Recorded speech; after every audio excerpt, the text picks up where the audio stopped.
মাৰ ঘৰত খাইছিলা বন্ধা কৰ ভাত ৰামে নি খুৱাব দাইল আলু ভাত মাতিলে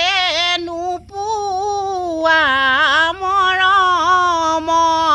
মাত মাতত কষ্ট পালে থাকিবা সহি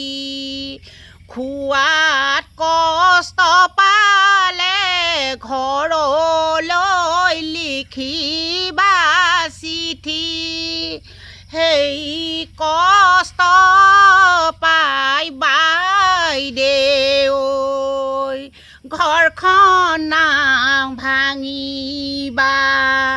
যিমান পাৰা বাইদেউ সহ্য কৰিবা।